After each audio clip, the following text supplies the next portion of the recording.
Alright guys, back in Spain. I've got to admit, it is hot here. Just noticed something on my desk.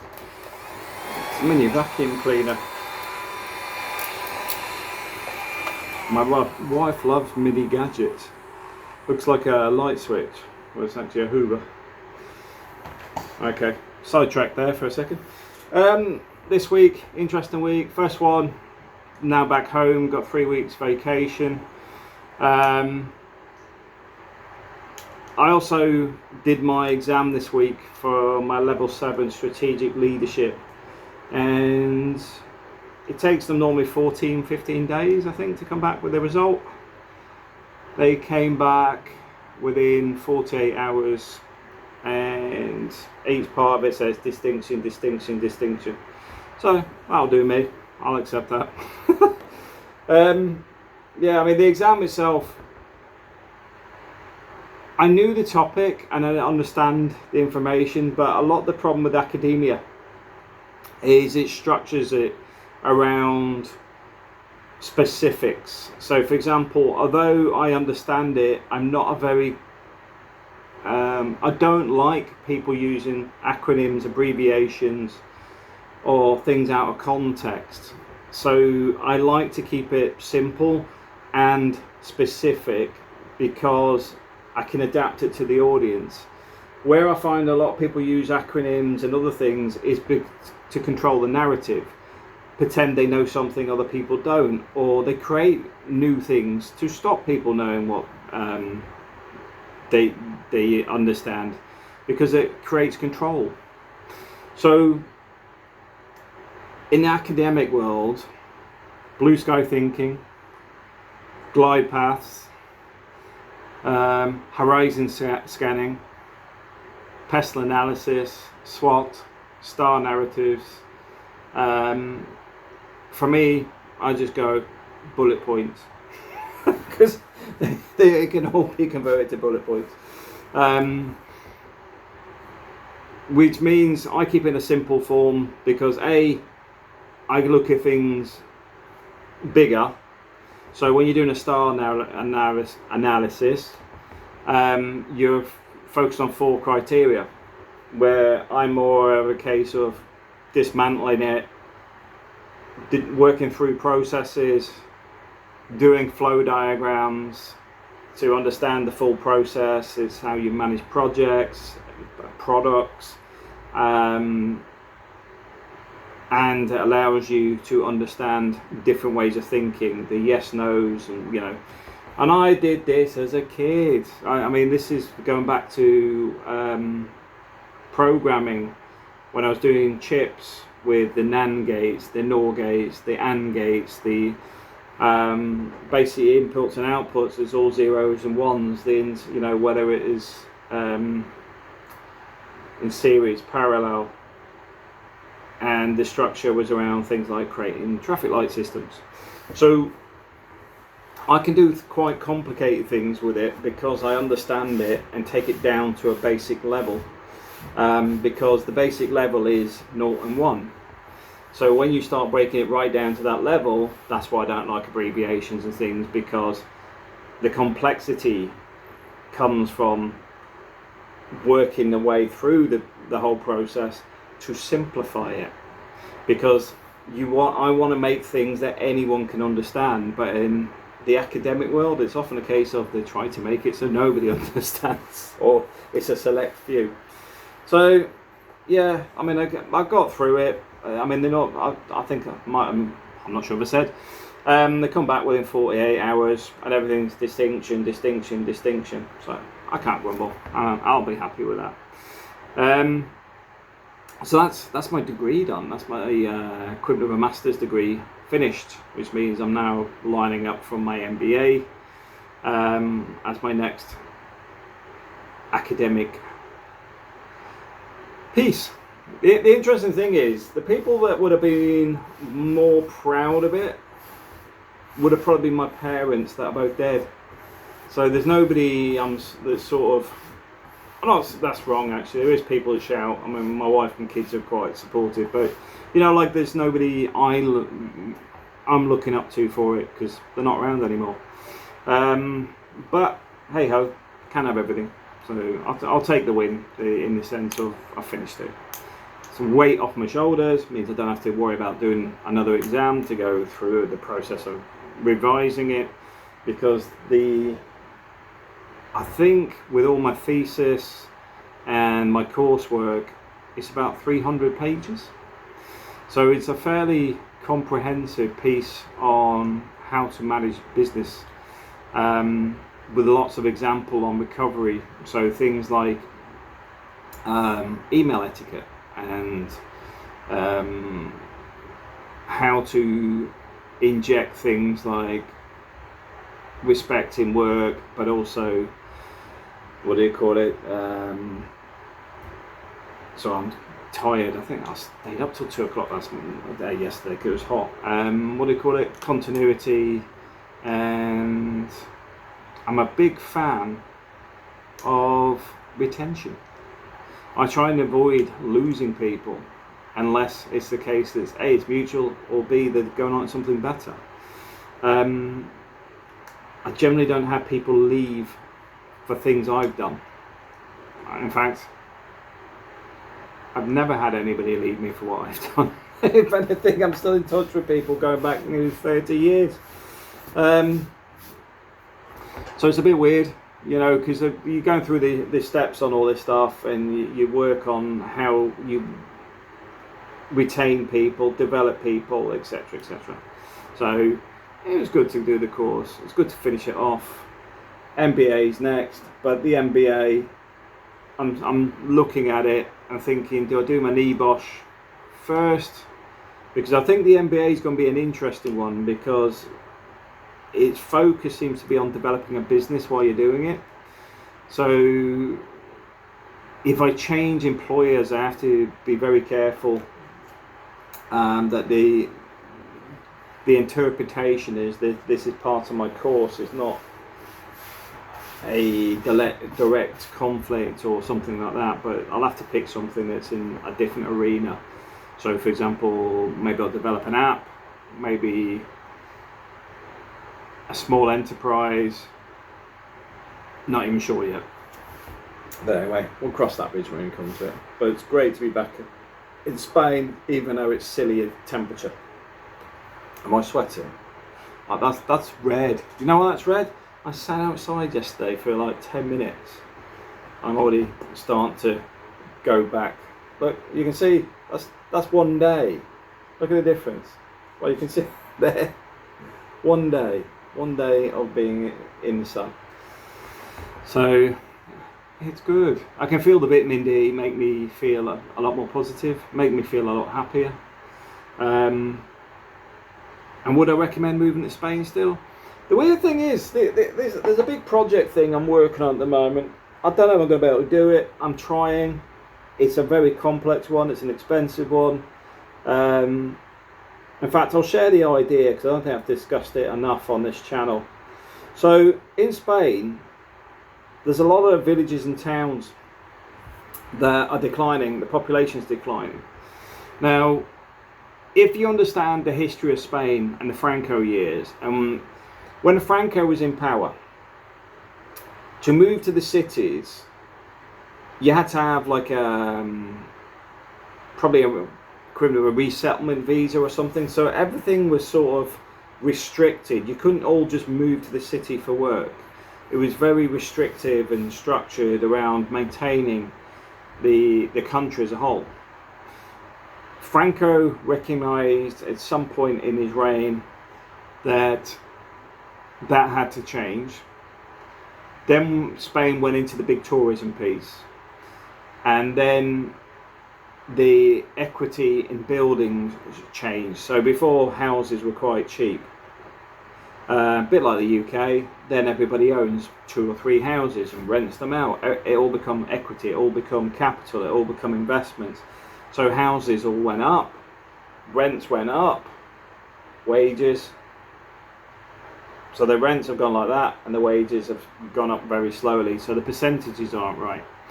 So in Spain, there's a lot of protests about rents. There's a lot of protests in the cities, so Barcelona, Madrid, etc., because the rents are horrendous, like London, bizarrely, and many other capital cities out there. Oh, sorry, that's unfair.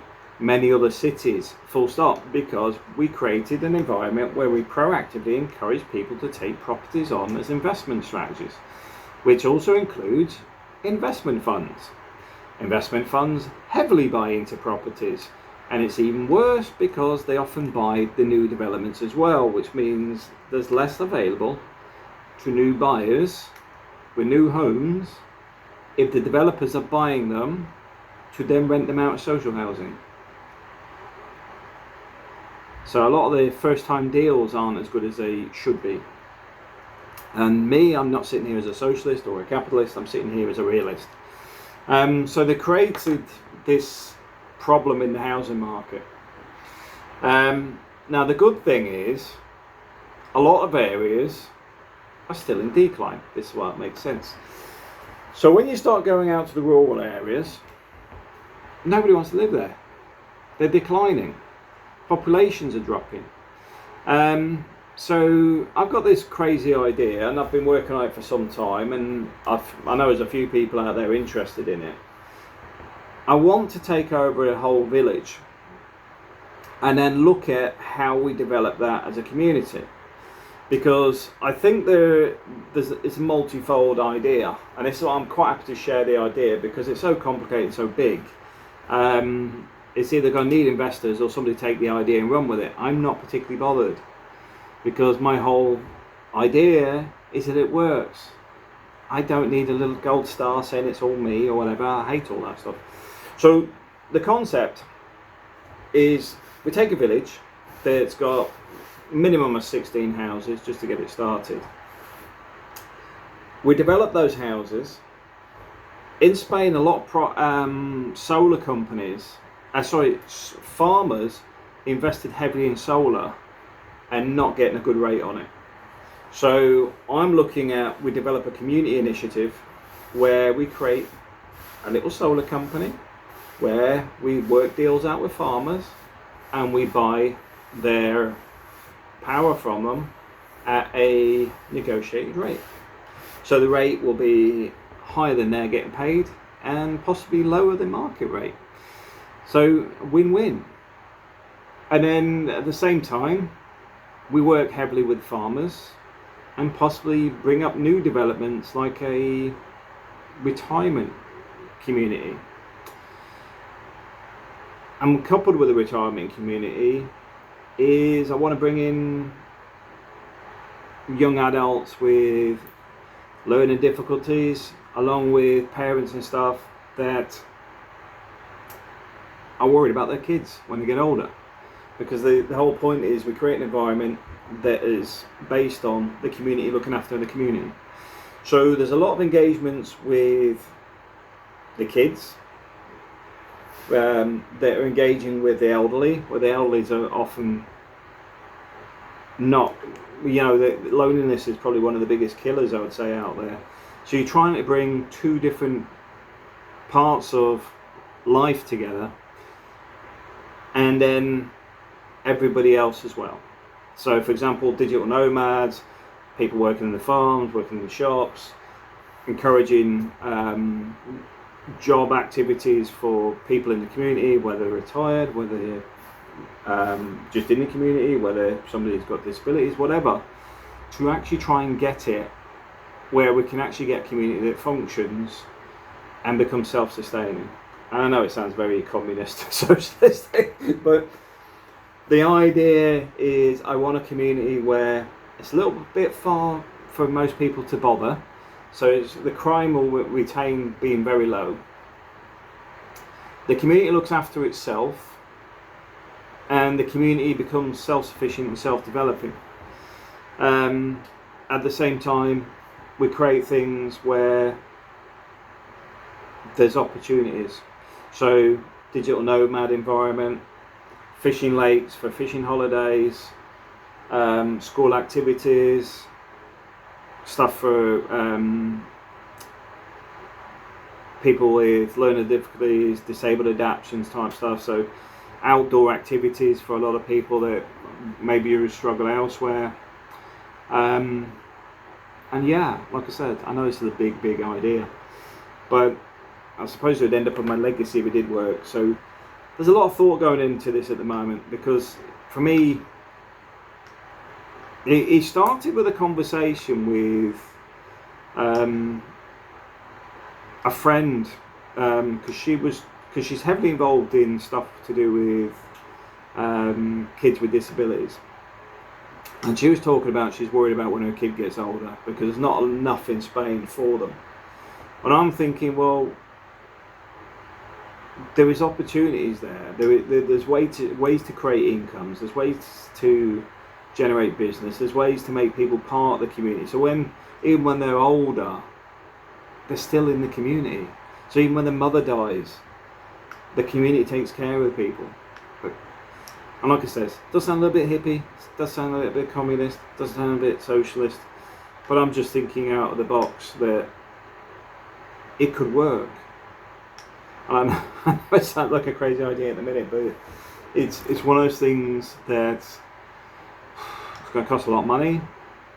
It's going to be a lot of lawyers, social workers, healthcare, community representatives, elections and all sorts to actually make it happen. But I do think it could work, and I do think people are craving the ability to enjoy life and be able to lock in some consistent future. Because everyone keeps talking cost of living, cost of living, cost of living. And I sit and look at it and go, right, in Spain, my cost of living is far cheaper than the UK. Because I notice it, because as soon as I come here, my cost of living drops drastically, just on food alone. What I eat in the UK, my wife and kids, is, for what, as a family of 3 here, when I'm not here, their food costs are less than half of what I spend in the UK on myself. And in Spain, there is a lot of food on the doorstep with the farmers, etc. In Spain, there's a lot of land, so generating and creating food is a possibility. Generating incomes from farming, which can create activities and jobs for people that are dexterous or whatever, that may have disabilities, is a possibility. And with space, you come up with new ideas. So for example, just one off the top of my head, teaching kids how to do flies for fly fishing, little box sets of fly fishing. It's just concepts and ideas, but it's those sort of things that you can get people to develop and learn from and create. So I know everyone keeps going to automation, AI is going to take the world over, all this sort of stuff.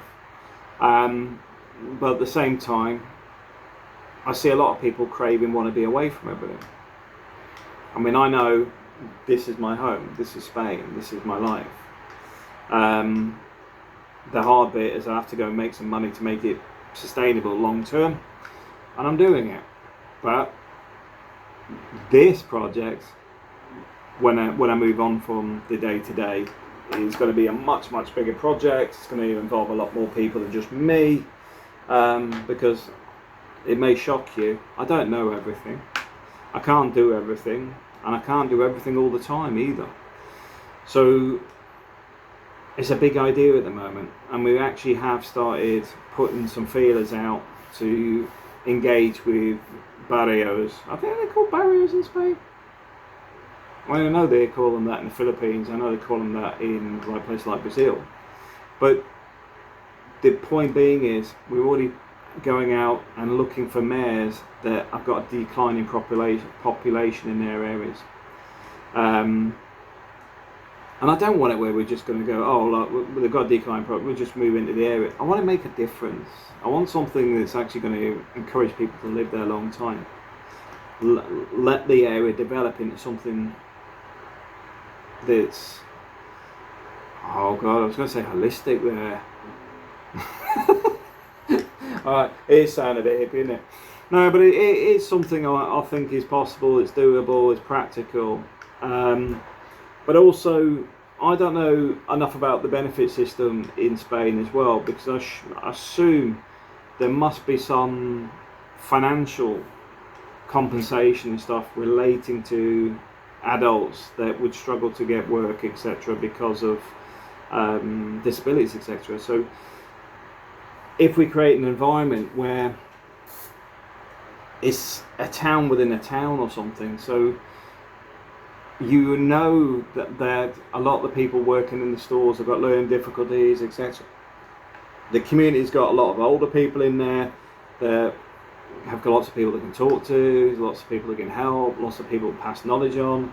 Could do like I was going to say worker camps, no, construction camps for summers, where we actually teach kids construction skills, farm skills, etc. How to build walls, how to do fencing, how to build a house. That's my idea at the minute. So I'm parking that for now, because that's just something I'm working on. It's a big, complex beast, and as I said to my wife, I've said to others, I says I'll know when I see the village. I'll just know if it's the right village. You know, the drive up, what's there. It'll just click in my head that it's a good idea. Otherwise, I'll look at it and go, no.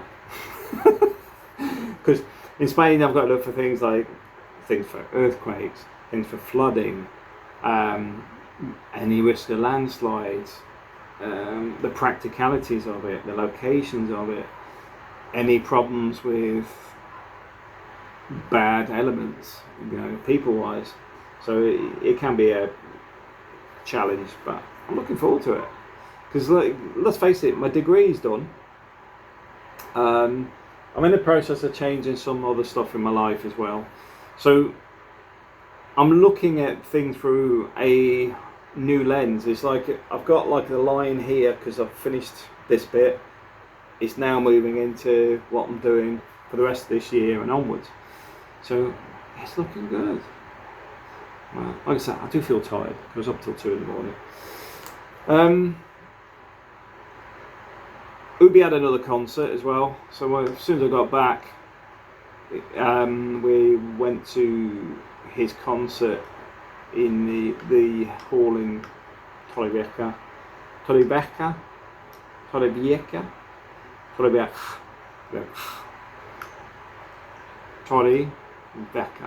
you don't know, the J is silent, Torrevieja. And I know some of you guys are going to correct me anyway. So yeah.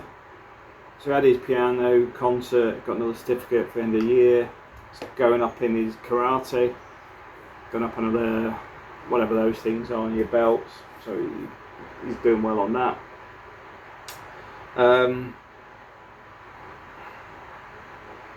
Things are starting to evolve in the right direction for me.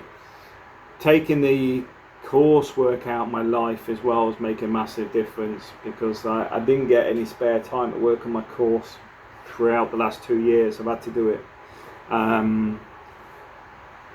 in the evenings and weekends, etc. So I've just gained a lot of time back. And I hear Stephen is looking at coming over to La Mata, so I'm going to see if I can sort out an apartment for him as well. So leave that with us. He's just reminded me. Oh no, I just reminded myself. I've got to ask April. But we do have some friends with apartments in the area. Sometimes worth asking. Peak season, I wouldn't bother because everything's fully booked. But yeah, coming out later on in the year, September time, things quieten down. It is good. And there's another thing on the horizon. This is why the idea is here, and I've got another idea because the neighbours want to sell their house. When I say neighbours, I mean literally the house next door. So I may be buying that as well. April's keen for me to knock it through and make one big house. I'm sitting and saying, yeah, but that means I've got about 500,000 in properties on the beach, which is our house. I'm thinking, rent it out, get the mortgage back, get someone else to pay the mortgage off on it, and then we'll talk about it, because it's more to do when we retire, you see. Because what people often don't calculate is, like, where we are now, I'm up on the 3rd floor. So if I went and had a bad knee op, I can't go to bed. If I buy next door, I can convert the downstairs into the parents' bedroom. I can also extend the office that way. I can also knock the stairs through and they join back to back. So you don't need to go through the front room, which would then become the bedroom, to get to the rest of the house. So we'll see. We'll see. As you see, lots of plans on the table. And as you say, I'm not saying it is or will, because these things are expensive, complicated, and man plans, God's laugh. So I just do what I can. I aim for it. If it doesn't happen, we adjust and then try and do something else. I'll try and switch the light on. 2 seconds. What's he done with that? Sorry, Obi's always touching stuff. There's the light. Sorry, it's going dark here quite quick. Has he unplugged it? Does that know what he's like? Yes, he has. 2 seconds, I'm just putting the light on, because I can't see a thing.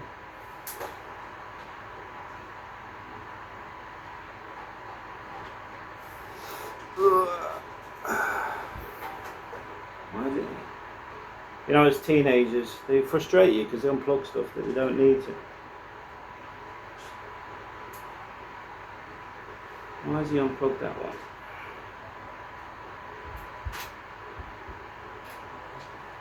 I don't even yet.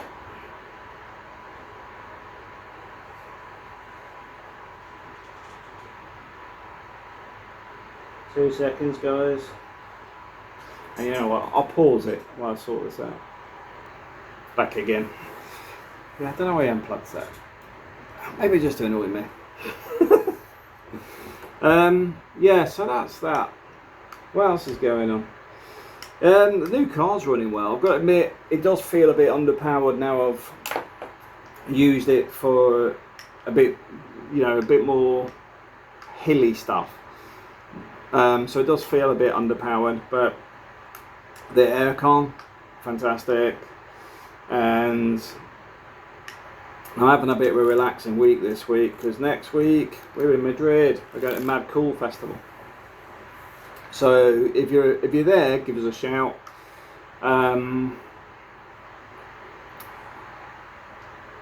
We'll also be picking some Jollibee up. So if you're in this area and want us to pick some Jollibee up, give us a shout.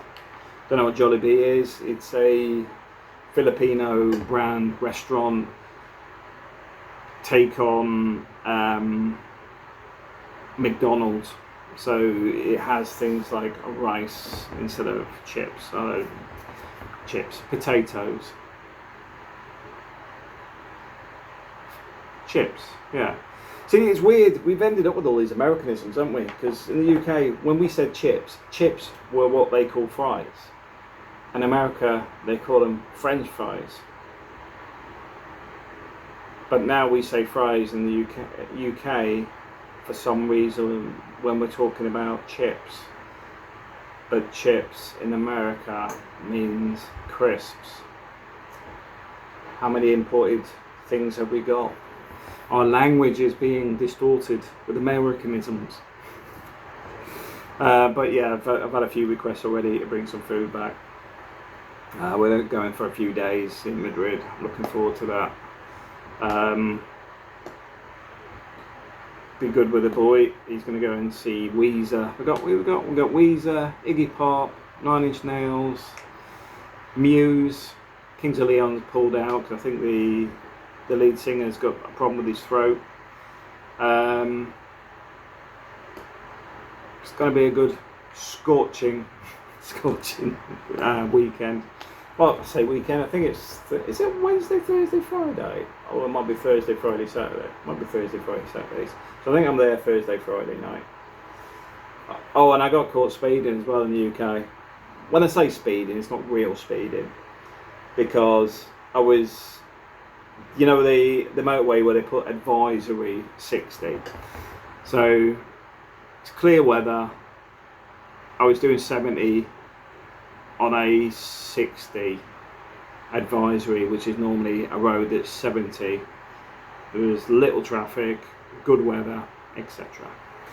You know, I've had conversations with people, oh, you should challenge it. I'm like, I can't be bothered. You know, all it's done is says, here, give us £95 and you can go and do this training course for about 4 hours. And then it's done. You know, you don't get any points, whatever, and just extract £95 from you. So I said, okay, yeah, have the 95 quid. Although you can't put points on my licence anyway because it's Spanish, but that's another thing for another day. What they do is they actually create a ghost driving licence for you, because my driving licence isn't the same as yours if you've got a UK one. Mine's my NIE number. So even the format is different. It's not the same as your UK licence. Downside to that, I still want to do my motorbike licence, which means I've got to do it in Spain in Spanish. But I think it's a lot cheaper than UK, so I'm not grumbling.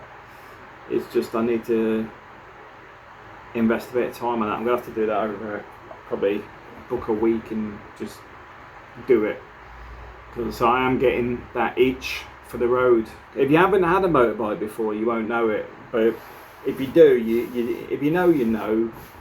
And I sit here with great roads, great weather, and okay, I'm sitting in the car with aircon, but I love motorbikes. I love the open road. I love the air.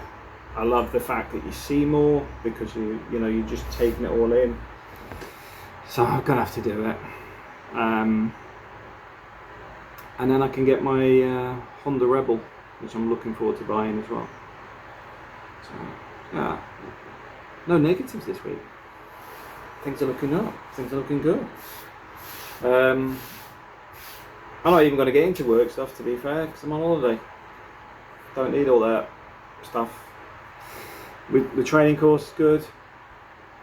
Know what I'm doing next. My MBA is next. What's even gooder, I can pretty much clear my whiteboard now. Funny enough, the one at the bottom says, keep village idea on the radar.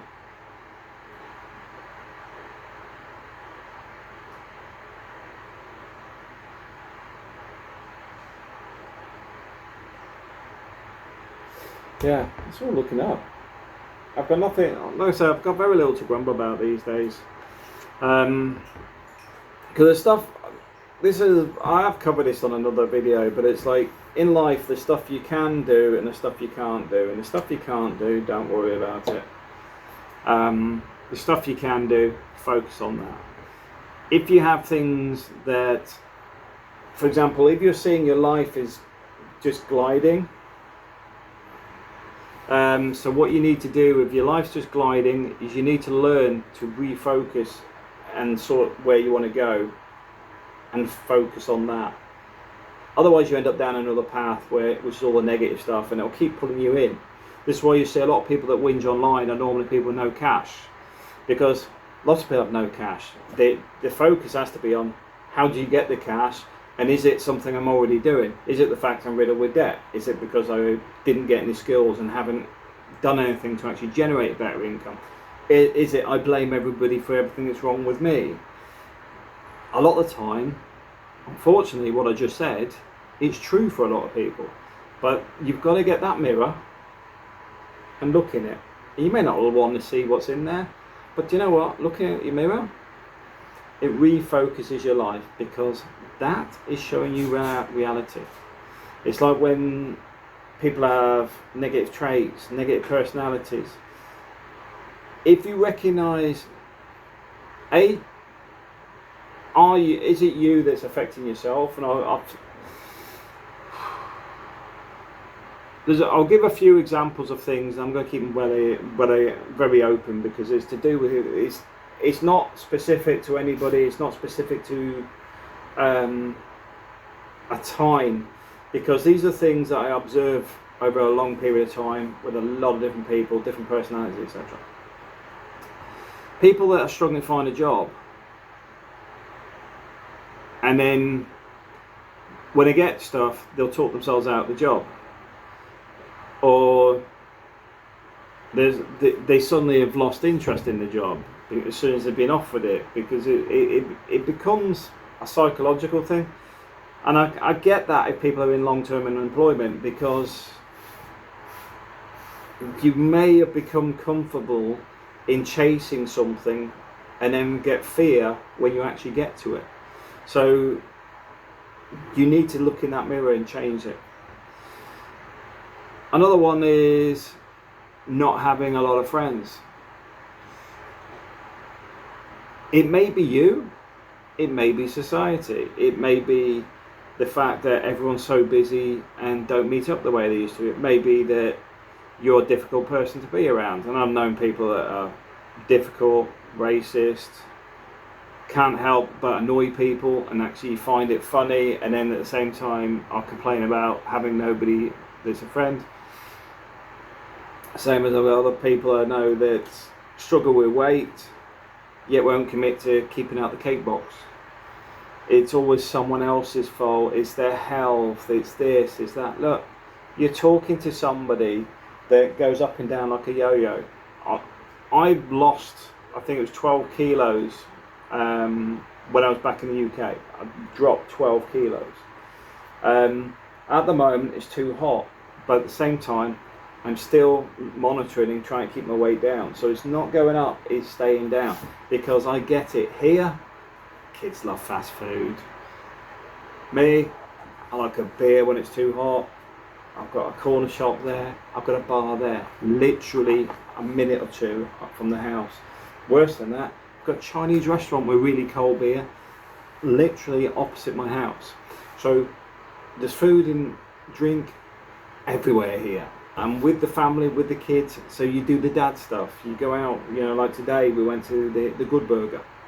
So when I come home, no dinner for daddy. I'm not allowed to eat because I've already had a burger today. But that doesn't mean I'm eating excessively either, because I didn't have any breakfast. So although the burger has probably had about 700 calories in it, I've had that, some chips, I've done about 900 calories. I haven't done a lot of exercise, but at the same time, I'll still go out for a walk in a minute. I still do stuff to try and keep to that, keep the weight down. It's a bit of discipline in there.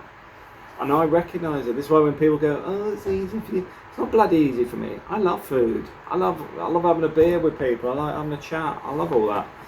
I'm sitting in Spain where I literally can go outside my front door and sit and chat with people having a beer, and people will keep bringing me ice cold beer with a glass straight out the fridge as well, and it's cheap. So but no, I don't go drinking every day. I probably have like a one day a week I'll sort of like to have a few beers. Anyway, moving on from that. So I get it, weight control. You're going to have some discipline. If you've got addictions with alcohol, with drugs, with gambling, whatever, you are going to keep talking yourselves into it. The only person that can break that mold is you. And part of that is a grim reality is you've got to recognise you've got an addiction. And I'm not going to be able to help you with a lot of that stuff simply because there's areas I don't really know enough about. So I'm not going to pretend to know about it. I mean, I'm not a person who's a fan of counselling, but I'm qualified as a counsellor. But I do understand that if you're in a dark space, you've got to have something that can give you that focus back, and counselling does do that. Because, oh my god, I'm not a pro counsellor. I did the counselling course to understand counselling because I didn't understand it, and now I did it. I understand the concept of it is when people can't find the solutions themselves. This is why counselling, a lot of it is you sort of reflect it back on the individual. So you do things like repeat things back to them. You get them to find their own solutions within themselves. So for me, I do that anyway. As you probably recognise, I'm always reflecting, trying to improve myself. I use whiteboards. So, because I even do bits of actually recognising how far I've come, because we don't do that enough. The world around us is just miserable. People are always whinging, moaning, complaining. All our news is about the worst things in society and the planet. We need to actually do more positive stuff, and part of that is just remember, life's hard. Don't be hard on yourself. Recognise when things are wrong. Recognise you need to do something about it. Keep trying. The key to most things in life, whether it's business, addiction or whatever, and I'm not going to talk about addiction too much, is you've got to keep getting back up. And I don't think enough people tell people enough about that piece. Is when you go down, get back up. Get a whiteboard, check. Get a whiteboard, check. Go out on a drinking binge, wipe the board, day one. And you just keep going until you can break whatever that habit is. Some people I know talk about going to the gym to get away from an addiction. I've got to admit, I would find that quite hard. I do the gym because I'm trying to lose weight, but at the same time I find that I go at the gym, it actually makes me more hungry because they're burning more calories, and at the same time I then start putting on more weight because I'm muscles heavier than fat. So I still struggle to get this bit off here, but I mean, like here, you probably, I don't know if you can see, there's no fat at all. You probably see it's bulging out a little bit here. And I haven't worked out for 2 weeks. Because obviously I've been travelling back, done some work, blah, blah. I haven't got the weights out, but I got the weights out again last night. Then start again, routine starting to break in again. The key to it is just not giving up.